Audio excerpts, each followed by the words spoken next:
Southeast Asian playoffs. Going to start off Execration versus Fnatic. I hope I'm not throwing production off and they know that there's a draft. Oh, they're so good. I should never have doubted them. Eric's the man.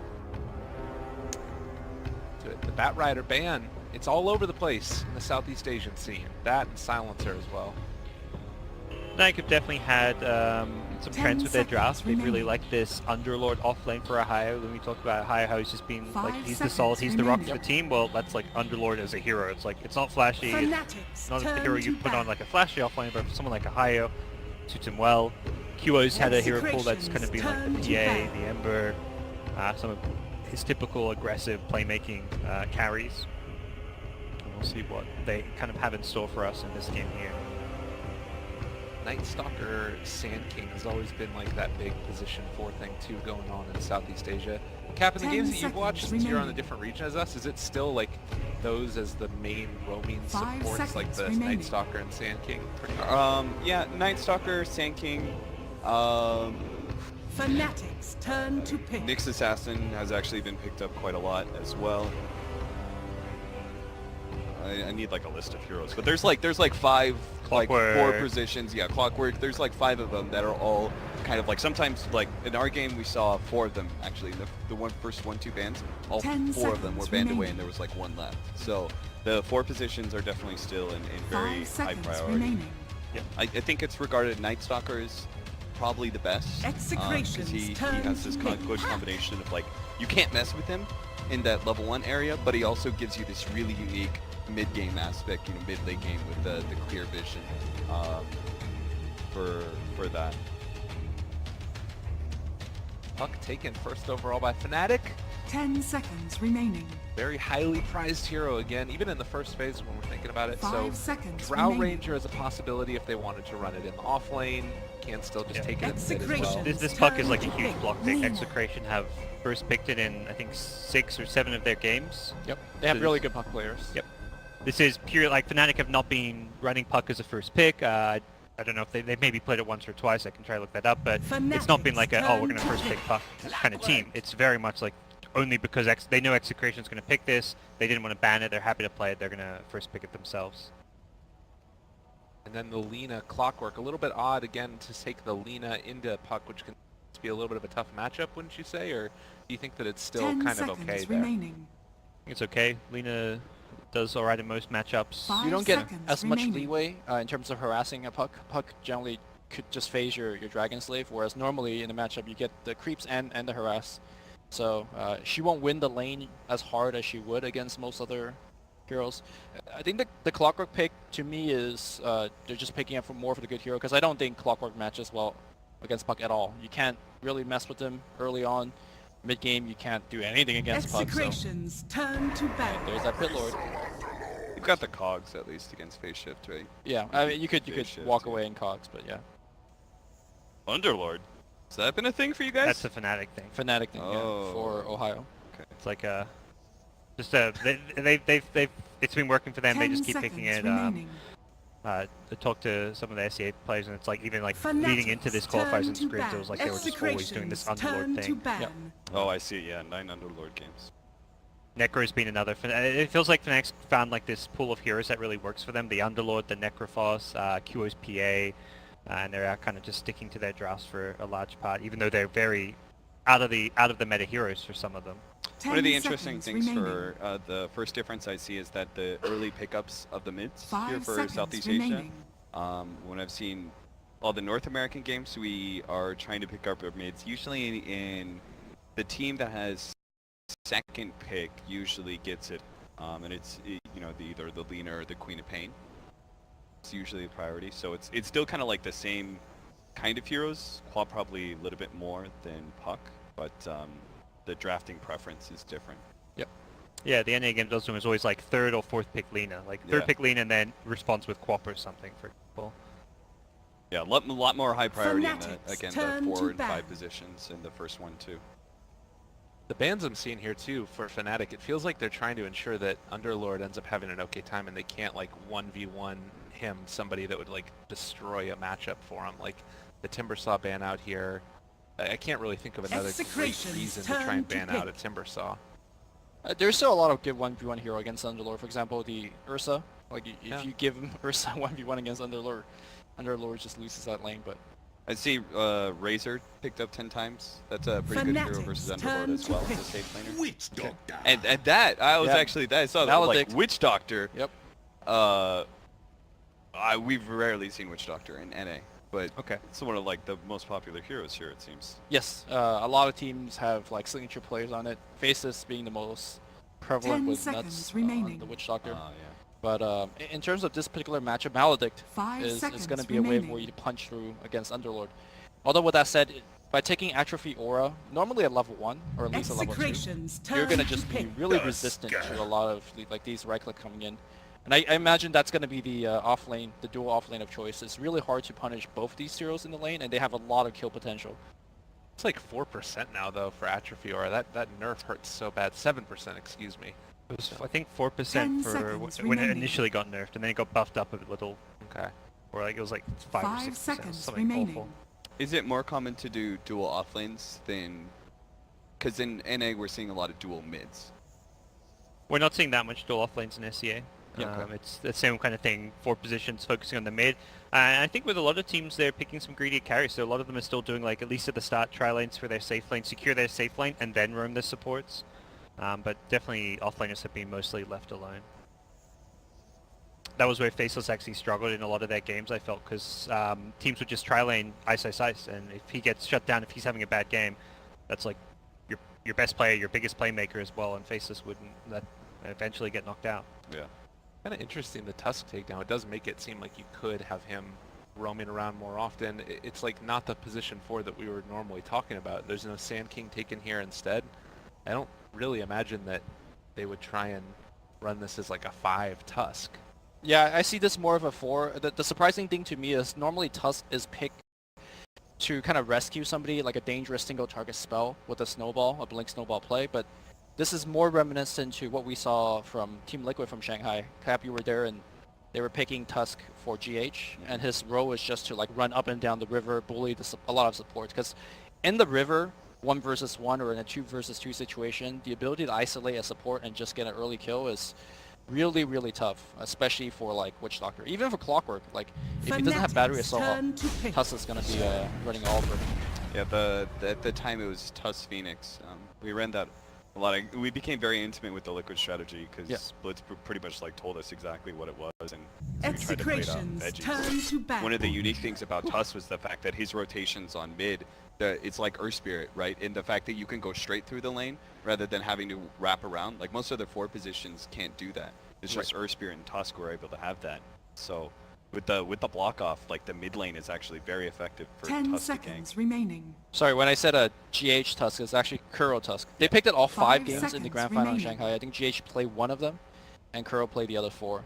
They, I think, paired it with Fnatic's Keeper of turn Light to whenever it wasn't banned, but in this case, we're going to see the Pudge.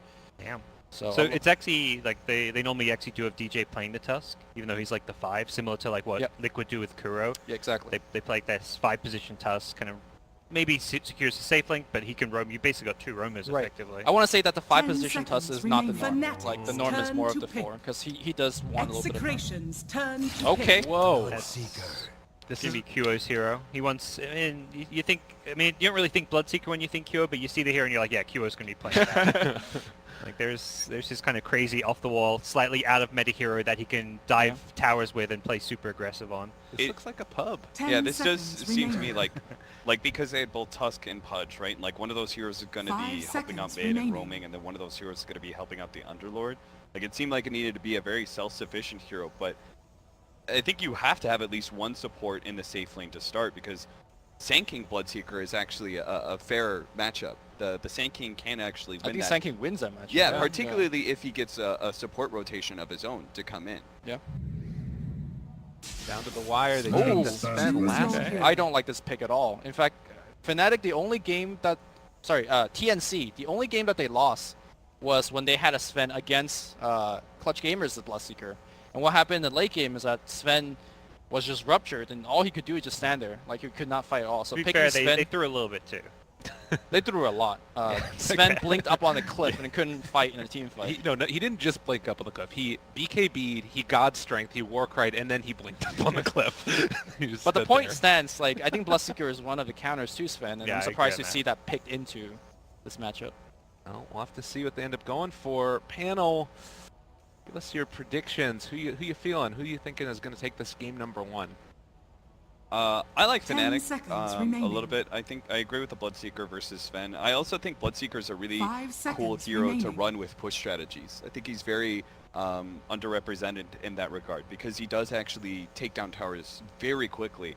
And this does kind of look like a push strat. I just don't know how they're going to crack high ground though.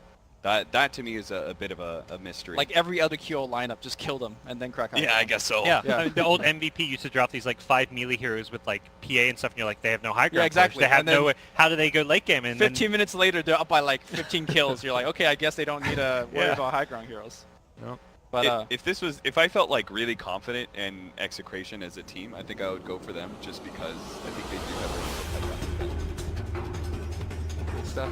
God, you agreeing? You kind of feeling it? I think I'm leaning towards Fnatic as well. I think they've got a good draft for the suits their players. It's comfort for them with the Underlord thing. They've been running a lot, and I'm definitely excited to see just some of the aggression coming out. It's very MVP reminiscent. The Tusk, the Pudge. This is really run at you fighting aggression. So should be a fun game. I'm excited. Can't wait. I'm gonna hop right into it now.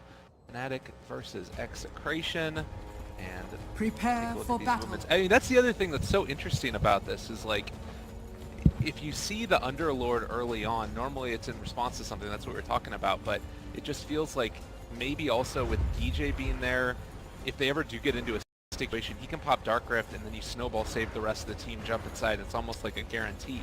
Yeah, they got a lot of save between Underlord and Tusk. Both teams 5v5 smoke. SCA Dota, let's go. All right, run at each other. 10 heroes mid. Party. Let's stun on to Oh, 3. the violence. A burn strike. It's all on to everybody. They are still doing a lot of damage onto the rest of the Dire, but they've already killed off 2. Execration battling early Ohio, trying to man up in this. The Firestorm did a good amount and, well, salving up the Sand King. Can they do it? They're going to kill off the Puck as well. More battles are brewing. Another Firestorm. This could be enough. Aura is going to die. They barely keep the Sven alive. He is finally going to fall, and Ohio's going to go down. An ultra kill for the Witch Doctor at 24 seconds. Whoa, whoa, guys, cool your jets. Like, come on.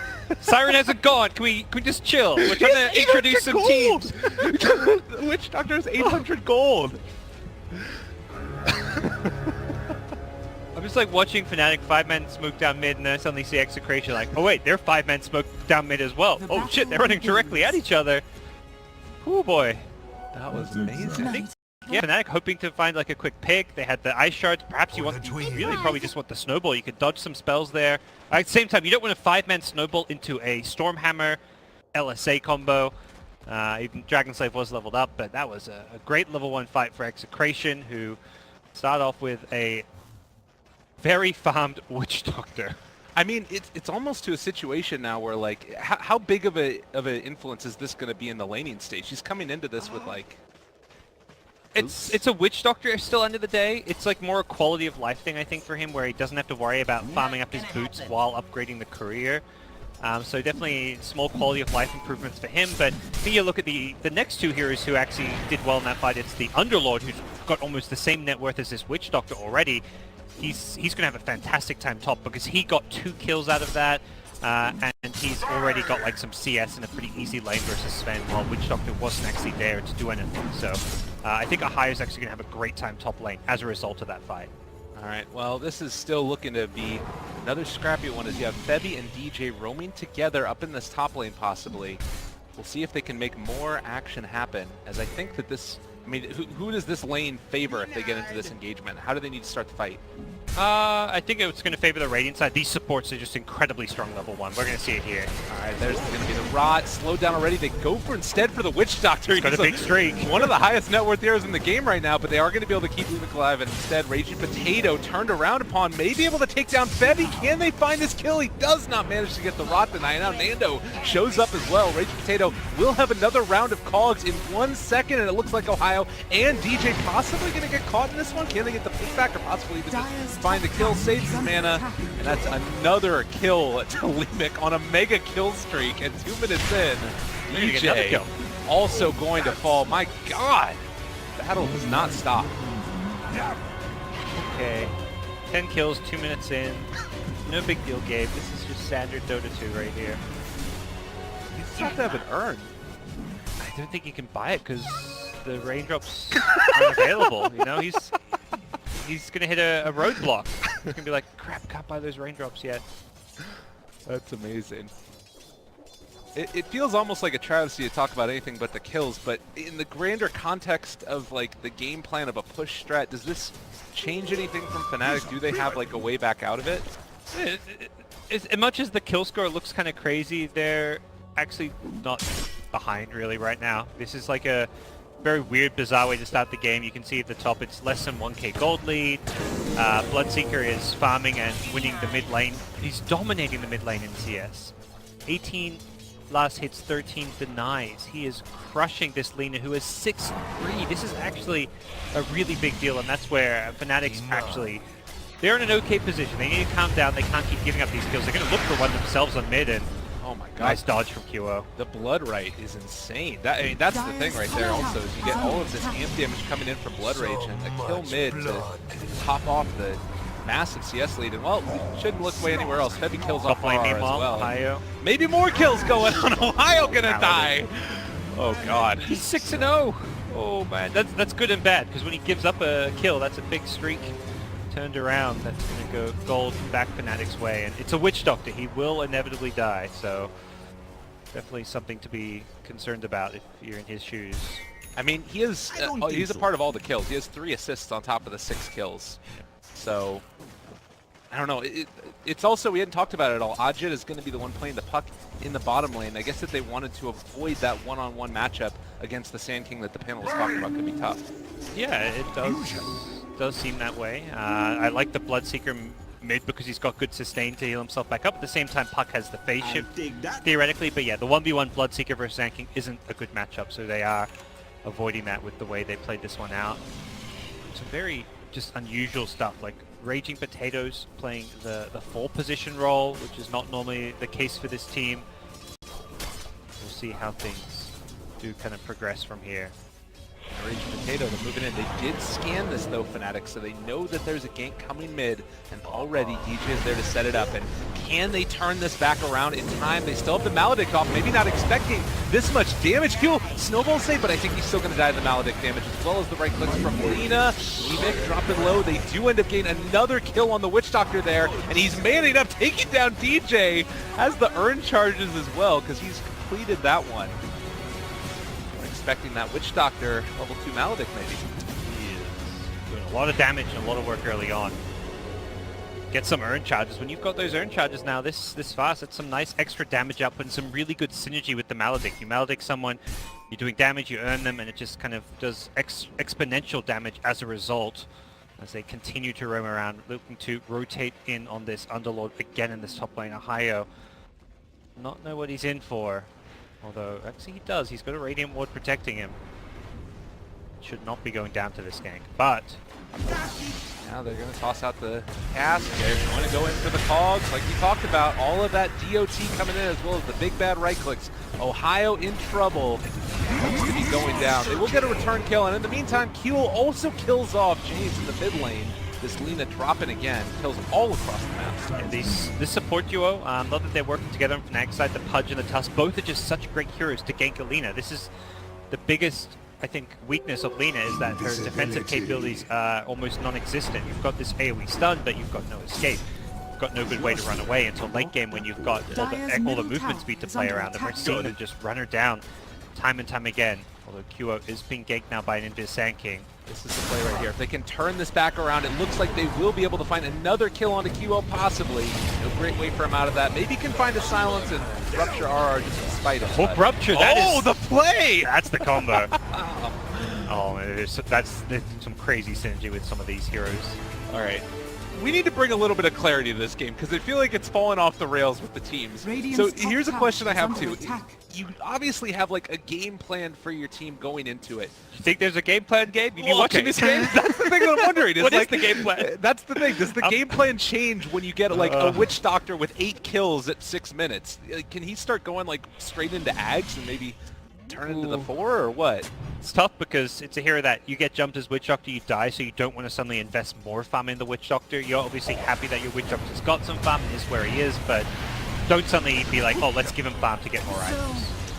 Kill after kill. James is getting fed upon in this mid lane.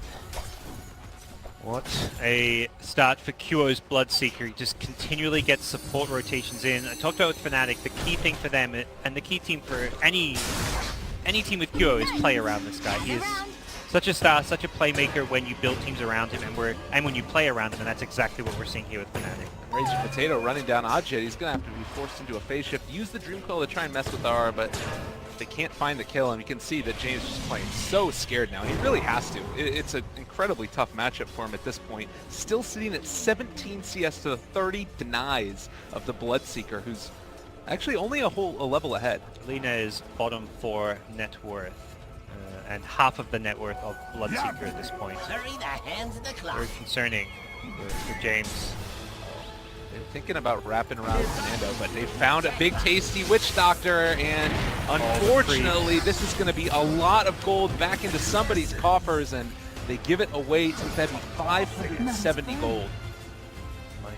If those neutrals weren't there, perhaps the 2-man cast would have saved him and even led to some kills, but Febby gets himself a nice big bounty. He can now buy an urn or something along those lines himself, though it looks like Tusk is going to do that, so made to see a bigger item purchase for Febby this game. Already has the Tranquil Sub, so nothing into Arcanes or anything like that. Level 5 on him too. I mean, that's the other thing to keep in mind here, is that having that early of a lead, the experience growth is also insane going back into their favor, and now he's ahead of the Witch Doctor. The crazy thing with this game, with all those kills going down, is that's the kind of game Fnatic wants to play. Yes, they were behind on kills and they lost that level 1 fight, but it's Execration who want to play this slower paced farming game. They've got the Sven. They want to play stack Dota. They want to stack their Ancients, stack their neutrals, farm the Sven. Lina wants to play a farming game in mid.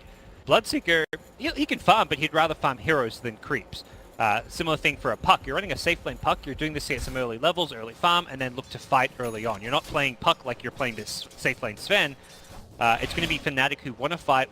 They want the chaotic game. So that level 1 fight goes badly for them, but it sets a tempo, which is kind of what they want. They want to keep playing this aggressive, chaotic Dota, and at some point Execration have to say, hold on a second, we've got those kills, but this is not actually how we want to play this game. We don't want to keep on fighting.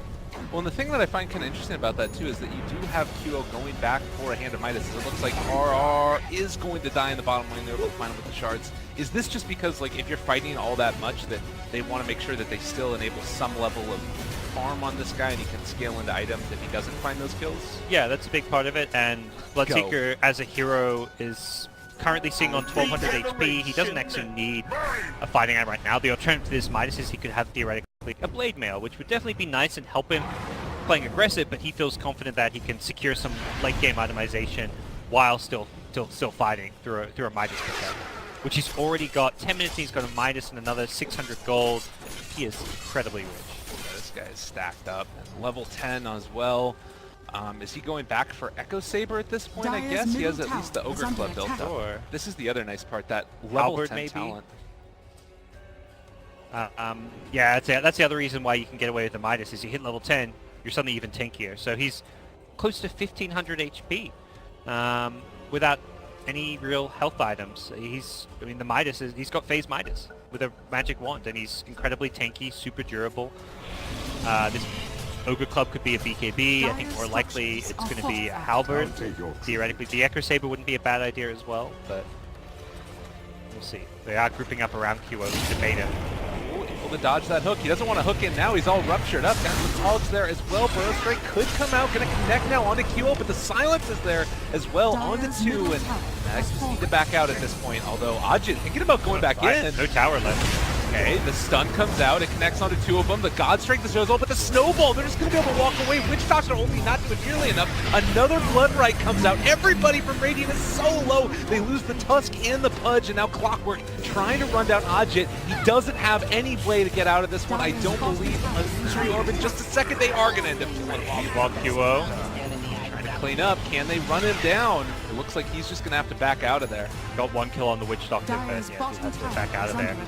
Losing both Underlord and the Puck there in the back lines. That was a good fight coming out from Execration. About 1,000 gold swing going their way. It was a nice attempted save from the DJ Snowball, but Execration just had, I mean, they've got all these big AoE spells, and even if you manage to dodge one or two, there's going to be more waiting for you. The Burrow Strike, the LSA, the Sven Stormbolt, the Clockwork, Cogs, and Battery Assault. There's so much stun and control. Witch Doctor, guys, all 5 of these heroes have stun and AoE control in some form.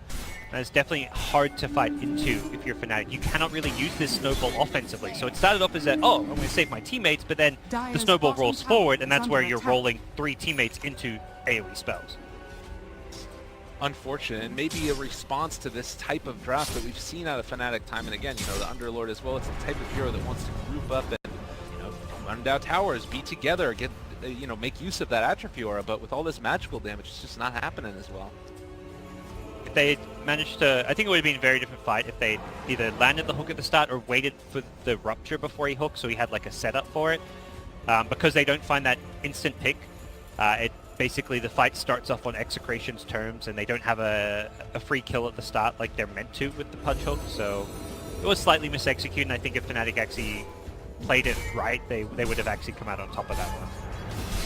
The night, do they run into Nando? He's on the low ground. He's going to finish farming this and run right into a hell of a lot of trouble. They hook him through. That's so much damage.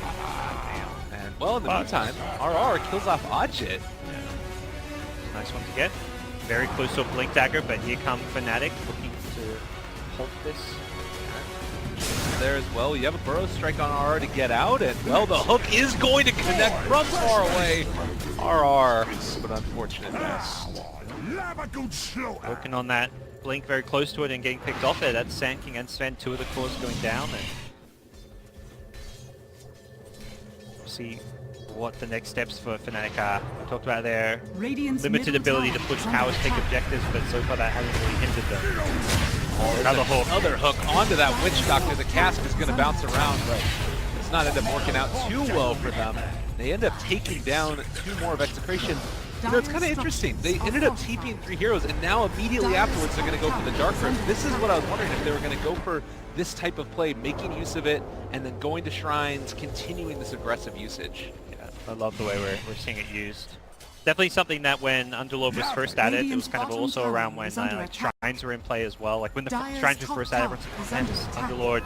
Like, I think EG were playing a lot of it on Universe, like they win a big team fight, ulti to a shrine, heal up, then smoke into the enemies. We're seeing that here from Fnatic as well, and it's definitely a very efficient way to play Dota. And very fast tempo, something that Execration haven't really managed to deal with well yet.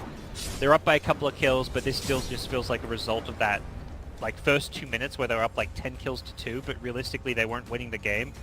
It was almost even on gold. Bloodseeker was crushing mid, he's almost completed his BKB.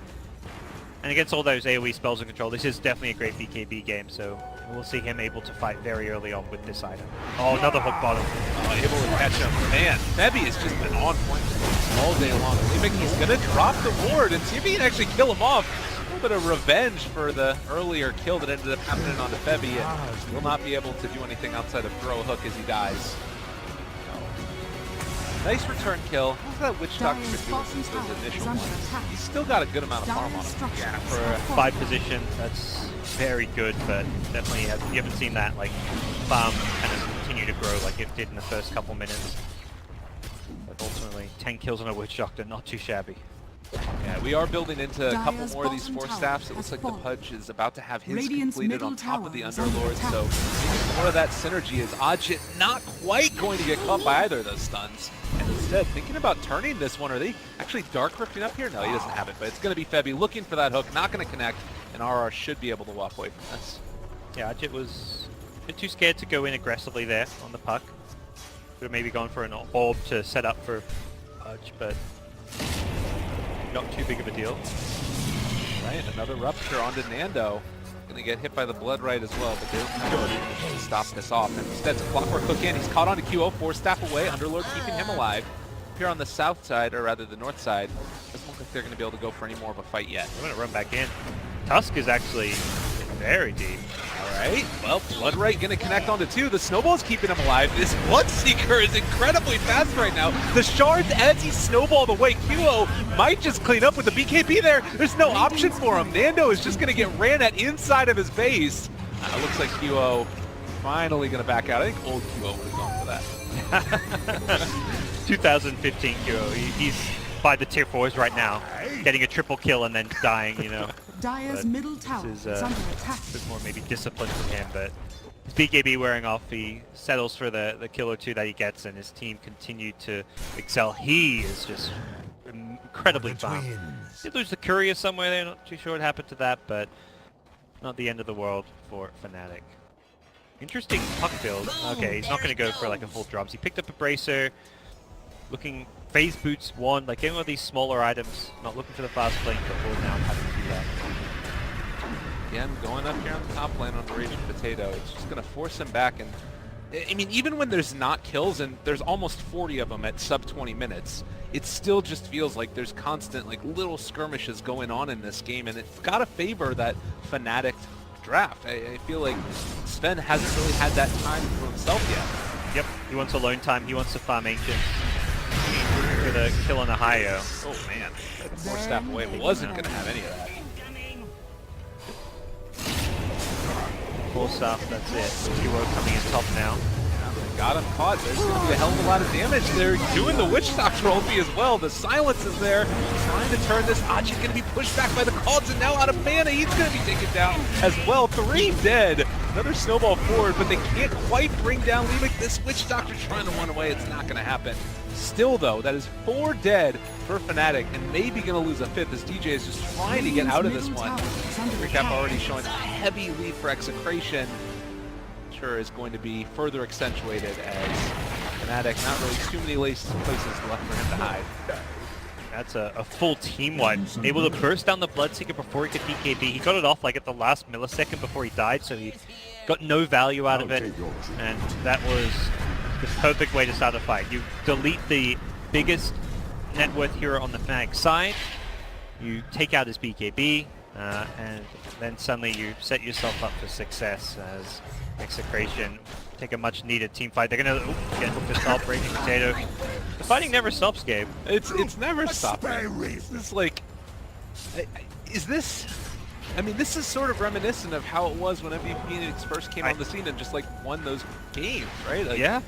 It feels like that's been like the change in mentality with Fnatic, because they were struggling as a team for a while, where it's like they have all these great players, these veterans, players who've had a lot of success, and the roster wasn't really working out. They brought in Arjit to replace Miracle. I think it helped a little bit, but it really feels like more than anything they've just completely changed up their playstyle. Like, let's stop trying to be the old Fnatic. Let's try and be the old MVP. We've got Q on our team. We can't. He's not going to play the same way like Bushi does, for example. He's going to play like QO. We're going to be MVP, and so it's DJ. I mean, Febby obviously was on that team, but it's DJ and Ahai who have like said, all right, we're not going to try and be Fnatic. We're going to be MVP, at least in this game. Yeah, this constant movement around the map in big groups. They Dark Rift to the bottom lane, and now going to set up with Ajit to pressure this tower.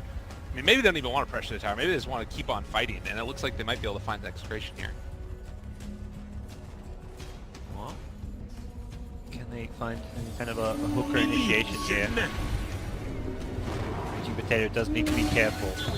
I think they just need to focus on their setup and initiations a bit on the Fnatic side, like trying to either rupture into the hook, have the Tusk Ice Shard set up a hook. Like, they need to really lead the fight with the Pudge Hook is the big spell for me when starting a fight. However they want to set that up, be it a Rupture, a Dream Coil, an Underlord Pit of Malice, it's not the big issue, but if they don't pull a hero in, they don't want to just be running into 5 heroes with big AoE spells and great defensive capabilities. If you look at like Sven with Warcry, Clockwork with Cogs, Sanking Burrows, you don't want to just run in crazily to that. You've got to pull that, at least one hero to you and then get a numbers advantage.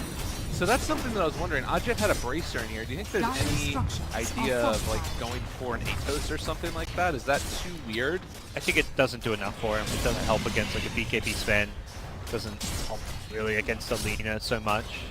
You're better off going for the bigger items.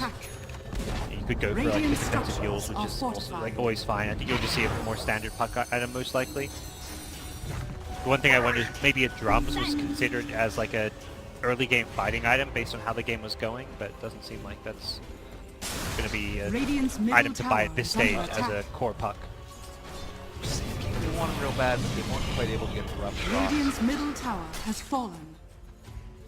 Up there. And of course, with, you know, Underlord up here in the top lane, all the heroes near him, another Dark Rift would have been an easy lane of Rex. Yeah, so Puck's queued up the Yule Scepter.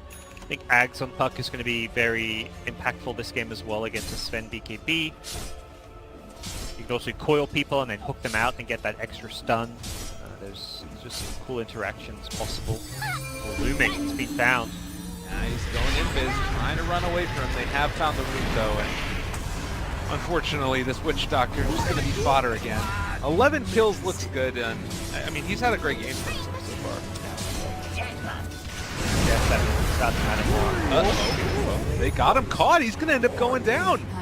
To build it towards some other items, and now he's in a little bit of trouble. Wasn't able to get that BKB off. Bebby also under control. Nando pops the BKB just to fight, but able to force stab away. Blinks, he was able to juke him just around that one tree. Oh no, Nando, that's not what you want. They hook him back in yet again, and well, RR chasing the Tusk. There's like 3 separate fights going on in this one. Bebby is eventually going to be taken down in Ohio, also in a little bit of trouble. Ajit jumps back in, takes down one, but can't quite catch off and kill that Shadow Blade. Yeah. Didn't have any detection for it. EJ ends up dying as well to the Sand King to the north. I don't know how you follow these fights. It's like, what is going on? I know, it's insanity. And like, that's the thing too, is I mean, is there any sort of key thing that has to happen in a fight? Like, are there any spells that have to hit for like Fnatic to win it? Is it... The big spell is BKB. If he doesn't get his BKB off, it's like, that's what decides these fights, is whether Q gets jumped. You don't want him getting initiated on by a Sand King or a Sven. If he gets stunned and bursted before he can BKB, the fight is lost. If someone else gets initiated on and QO is able to BKB, run in, hit multiple heroes in Blood Right, get his Rupture off, do crazy QO things, then he's fine. But he needs to position or play such that he's not the first one into the fight unless he's first one into the fight with his BKB on. Okay. And eventually that is going to start running lower and lower, which becomes a bigger problem. Sven has his done as well, going back for the AC now. The other thing that I'm kind of keeping my eye on tentatively is Bloodseeker going back for the Radiance. Do you think this is finally the time when Fnatic sort of put the brakes on slightly and wait for that Radiance to get done before they fight again? I think definitely can. I mean, the situation that just happened doesn't change with the Radiance in some sense, because if he gets jumped, he's still going to die, but Radiance is going to be a very useful item. I think for Fnatic, they've got a fighting lineup. They're going to look to fight. They're smoked up. The key thing is just being the ones who initiate rather than them getting jumped on, as we've seen a few times. Right now, unfortunately, no vision. They would have known that all of Execration was up there. Where did they head to? They go towards Roche. They have Medallion on Raging Potato. They can get a ward up. Yeah, Chemo can kind of just walk up this cliff, find a ward, and then secure Roche for the team. Right. So nobody's showing in lane, at least for the moment. Sand King is finally going to show himself, but doesn't feel like Fnatic are privy to this. This is going by. Wow, notice contested. Fnatic should be a little bit concerned about dealing with this Aegis Sven now. Still feels like a case where whoever starts the fight off better is just going to like snowball and win. Like we saw with Execration, they burst down the Bloodseeker, they won the fight like 4-for-1, or previously they won a fight with a team wipe. If Fnatic win a fight, the Aegis may not matter, just because if Bloodseeker goes in, gets a good Rupture off, hits lots of heroes in Blood Right, gets his BKB off, then he may just be able to team wipe himself. So an Aegis doesn't necessarily mean Execration are going to have a massive edge come team fight time. For the twins. Well, it looks like now also it's sort of back up and farm, at least until that Radiance is done, and particularly since that Aegis, as we talked about, maybe going to catch Ohio here as the Shadow Blade is there. The hook shot connects. James, a quick and easy kill onto that Underlord. Selena used to be poor. That is definitely not the case anymore. James has well and truly recovered very well. It was a nice play to ensure that at least Selena got out, but yeah, another hook. Bebe's been playing a really good punch. I'm super impressed. Radiant structures Digging are into. fortified. He's being very impactful. 6, 6, and 6. Bebby, get your soul checked out. Radiant's bottom tower has fallen. Spooky stuff, but yeah, Fnatic just, I mean, they lose a hero, they immediately run to where the hero was died, and they're like, oh, we gotta get a return kill. Like, we're strong, we're the fighting ganking team, let's keep doing this. Radiant's I bottom think they can tower still go is well under late game is attack. the thing, because something the panel Lumi like to mention was the rupture against the Sven really limits his ability to dominate a team fight since he gets kited a lot. Epicenter stop. No, Q, he got BKB off though, and then they hook out immediately the Sand King. Oh no, this is really bad right here for Execration, unless they're able to turn it back around, but the snowball save is also going to mean that they're fine for the moment. They have caught Q yet again, but he's able to walk away from it. The Witch Doctor ulti not enough. That should be enough with the Maledict burn, and well, nonetheless, it is still going to be Lina dead. They're controlling the Sven. He has nowhere left to go. Leemic is also going to fall, and all of a sudden, Execration lose 4. Can Clockwork help to get the Sven out of there for the second life? He gets the blink away, turns to go back in. I don't know if that's necessarily the play. The snowball is going to connect onto him. The stun onto Toot, still trying to bring down these heroes. The Tusk, is he going to end up going down? It looks like he gets out actually, and Nando possibly going to fall as well. Raging Potato goes back in, finishes off DJ. Ajit trying to salvage this and get this finish kill onto Nando, but he's able to blink away yet again. Sven is out of there. Raging Late Potato silence coming in. Can he find Nando? Possibly. He jumps in. They don't realize it though. He's turning to fight and ends up running back into Ajit. He's going to juke out the other direction. Somehow the Sven gets out of there. Raging Potato and Nando have turned this fight away spectacularly, and somehow they end up salvaging something for themselves as Febby looking to go down as well. Oh, whoa. Ping pong. What? Oh, and this is the hook on Ohio. That would have been... Actually, I don't know if that would have worked out with the TP coming in, but... What a crazy fight. That's one of those fights, like, you can't... Like, you got to watch in, like, a team perspective because of all, like, the tree juking with the fog there.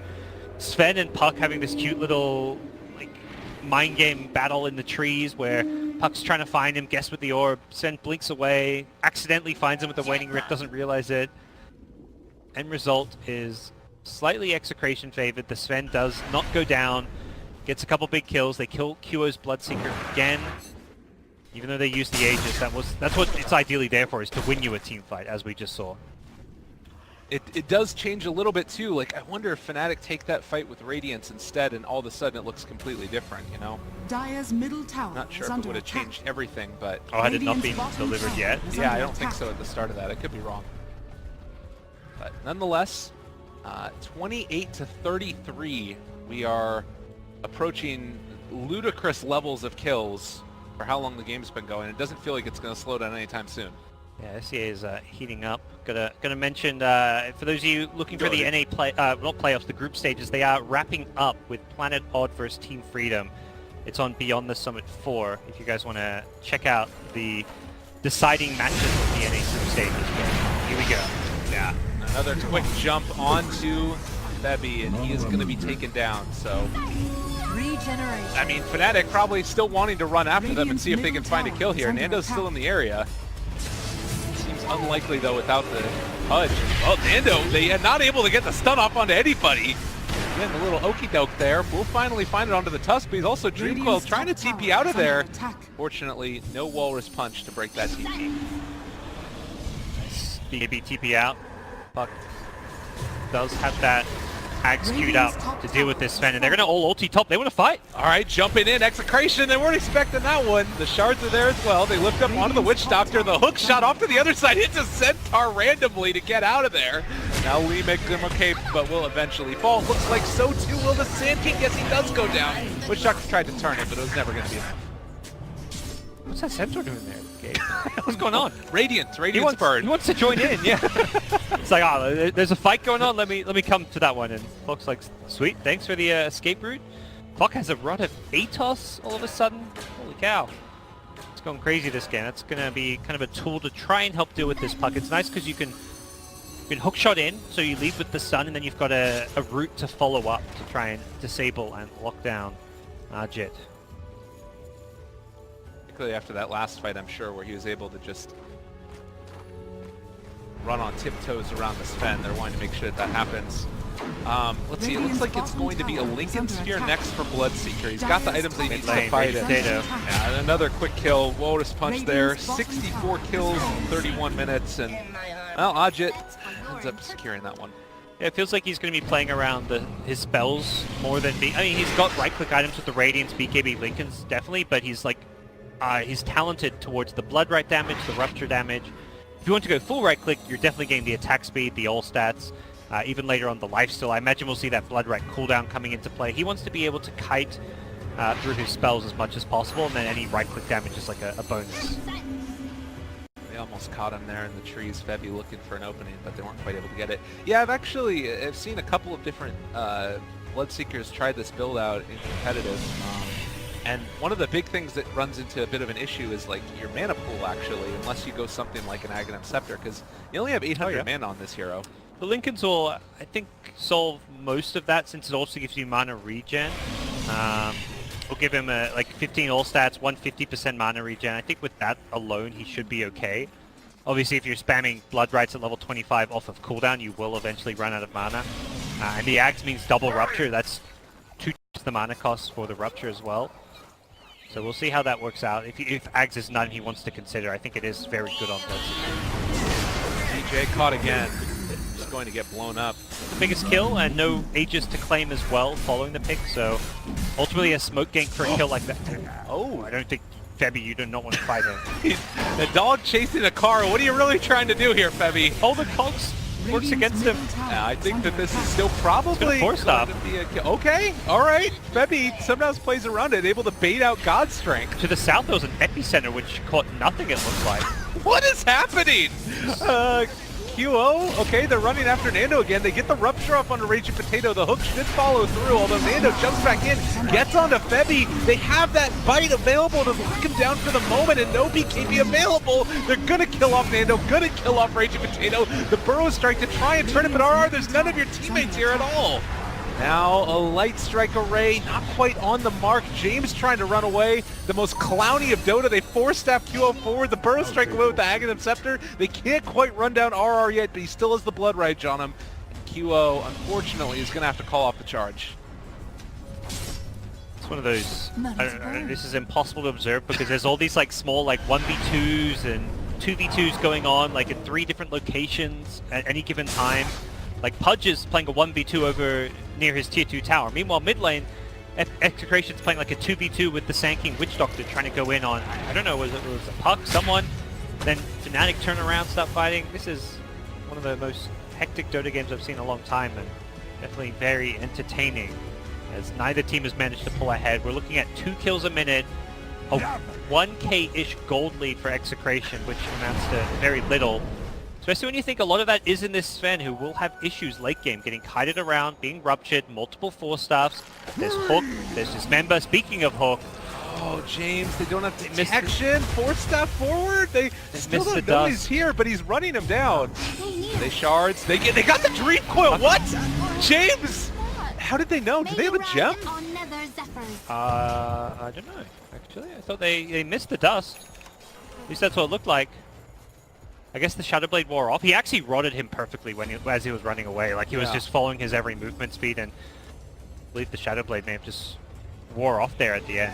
One night, twice the damage. I'm trying to figure out also, like, when it is... He also gets, if he gets low enough, the Bloodseeker will be able to track him. Okay, that's the other probably big what it thing. was. So I imagine it was the Bloodseeker giving vision as a big part of it. Trying to keep up with everything that's happening in this game is just impossible. Yeah, it's like one of those interactions, like you know it, but there's so many things going you may just not think about it. Oh, great hook save. All right, able to get out of there, and now for the moment, QO is going to pop the BKB, turning to fight, but Nando also is under control. They're starting to deal a ton of damage onto Ohio, but they still can't get the full duration. Witch Doctor ulti, it's not really doing enough, and another hook out. QO gets the kill with the Rupture. That's great play again, and that is so hard to deal with. 3 dead, 4 dead for Execration, and Witch Doctor, the lone one left alive. He's hooking catapults, he doesn't give a damn. Fnatic looking strong and maybe ready to assault high ground. Pudge Bloodseeker, it's a thing. That synergy between these two has found some big kills. That Sven was so healthy throughout that entire fight. His BKB was wearing off, and that was always going to be a problem once that happened because he can start getting kited. Let's see, I don't know if they all want to go back. They're in a position to actually break high ground. The High is going to ulti himself home.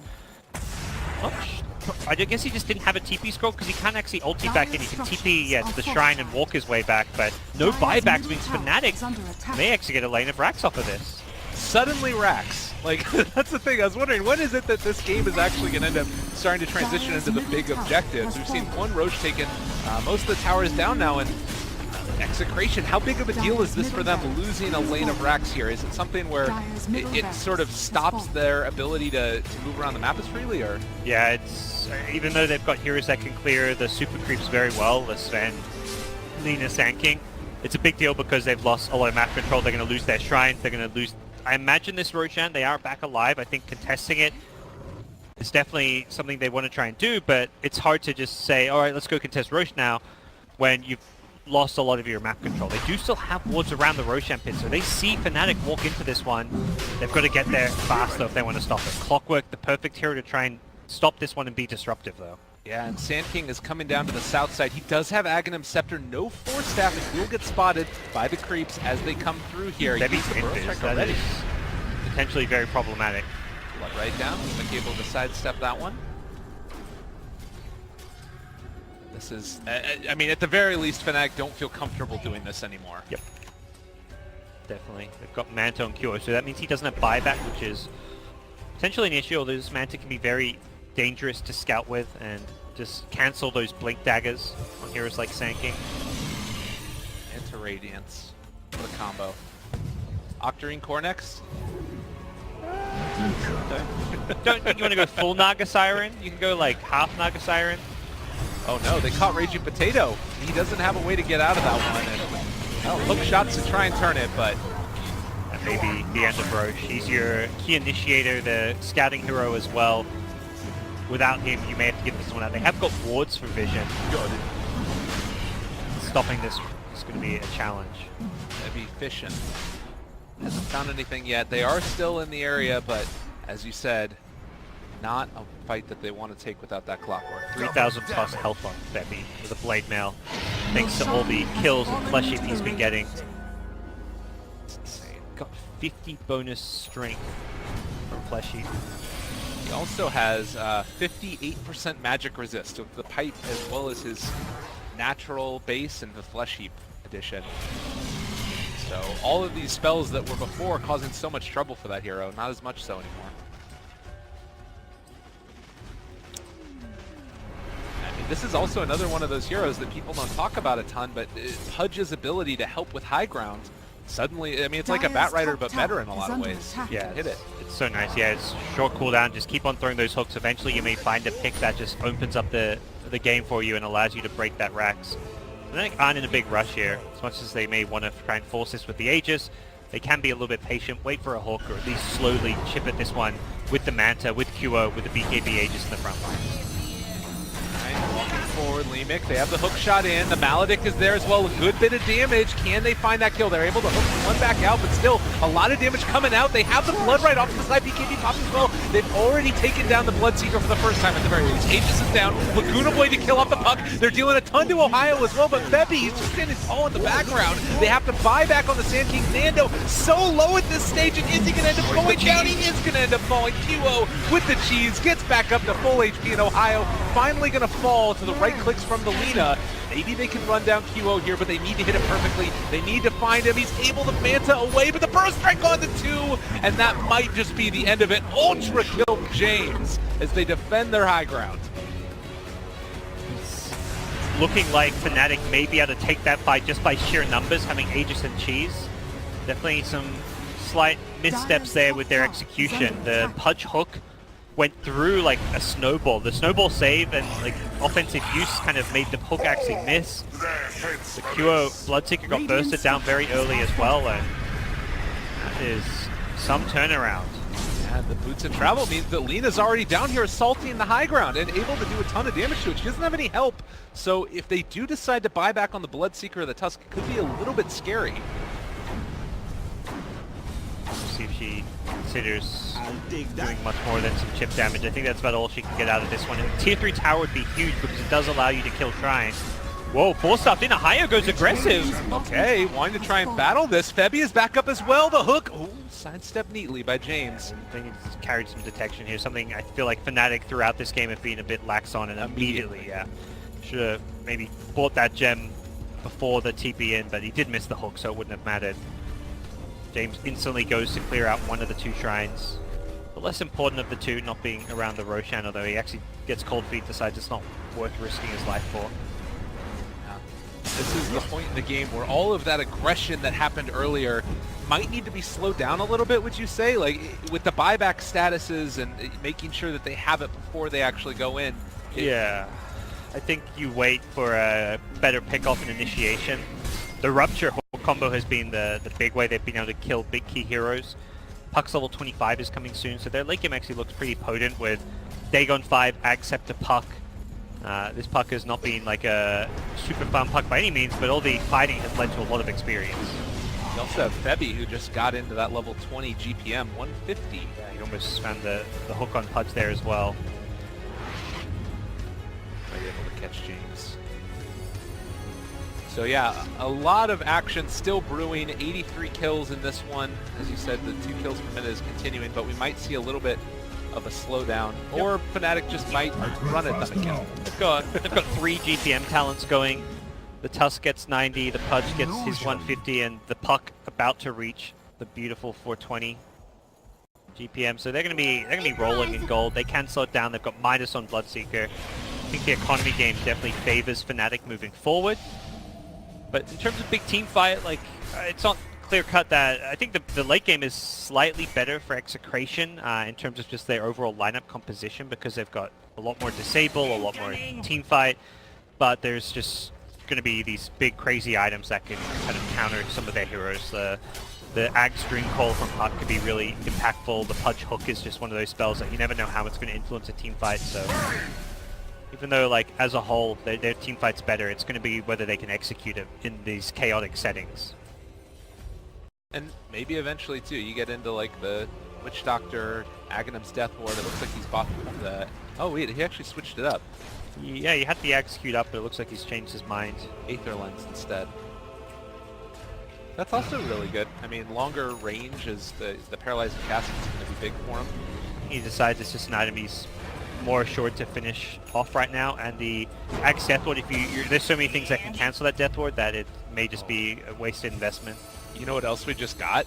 DJ picking up the Aghanim Scepter on the Tusk. Hell yeah. Alright, this is the other real one. The Bloodseeker Rupture into Walrus Kick. Oh my gosh, that's so dirty.